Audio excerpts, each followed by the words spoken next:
આગળ વાત કરીએ તો રાજ્યમાં કમોસમી વરસાદથી ખેડૂતોએ તૈયાર કરેલો ચોમાસાનો પાક નિષ્ફળ ગયો છે ત્યારે ખેડૂતોએ શિયાળુ પાક સારો થવાની આશા સેવી હતી પરંતુ જેતપુર બગસરા રોડ પર આરએનબી વિભાગે વાઇડનિંગ કામગીરી શરૂ કરી જેને લઈને ખેડૂતોને શિયાળુ પાક પર નિષ્ફળ જવાની ભીતિ છે કારણ કે આરએનબી વિભાગે આ કામગીરી કરવા માટે કેનાલ પર આવતા એક પુલને તોડીને કેનાલ માટીનું પુરાણ કરીને ડાયવર્ઝન આપ્યું છે જેથી ખેડૂતોને શિયાળુ પાક માટે કેનાલમાં પાણી મળશે કે નહીં તે અંગે સવાલ ઉભો થયો છે જેથી ખેડૂતોએ તાત્કાલિક કેનાલનું કામ પૂર્ણ કરવાની માંગ કરી છે આ સાથે ખેડૂતોએ દાવો કર્યો કે જો સમયસર કેનાલ મારફતે પાણી ખેડૂતોને નહીં મળે તો પાક સુકાવાની ભીતિ છે।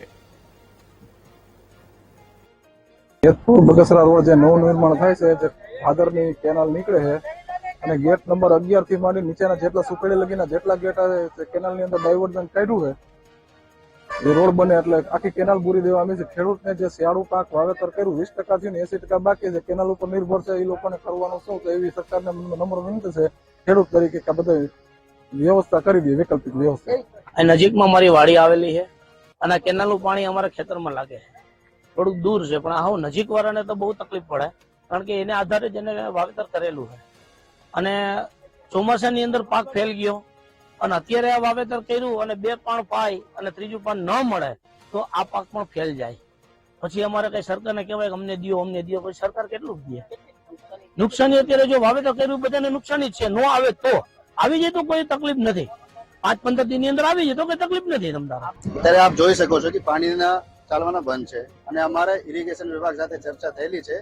એ લોકો 2 ડિસેમ્બર પછી છે પાણી ખોલશે ત્યાં સુધીમાં અમને 30-11 સુધીમાં કોન્ટ્રાક્ટર દ્વારા બાંધરી આપેલી છે અમે કામગીરી પૂર્ણ કરી દઈશું। સિંચાઈ યોજનાની મુખ્ય કેનાલ ક્રોસ કરે છે ત્યાં એ લોકોએ પુલ જે છે એ રિનોવેટ કરે છે એટલે એના માટે એ લોકોએ 30-11 પહેલા કામગીરી પૂર્ણ કરવાની અમને લેખિતમાં બાંધરી આપેલી છે એટલે જનરલી ડિસેમ્બર મહિનાની શરૂઆતમાં આપણે સિંચાઈનું પાણી આપણે રવિ પાક માટે છોડતા હોઈએ છીએ એટલે 30-11 પહેલા એ લોકો કરી દે છે એટલે કોઈ સિંચાઈનું પાણી ખેડૂતોને ટાઈમસર મળી શકે તેમ છતાં કામગીરી નહીં થાય તો એ લોકોનો આપણે ડાયવર્ઝન દૂર કરી ખેડૂતોને સિંચાઈનું પાણી આપવામાં આવશે।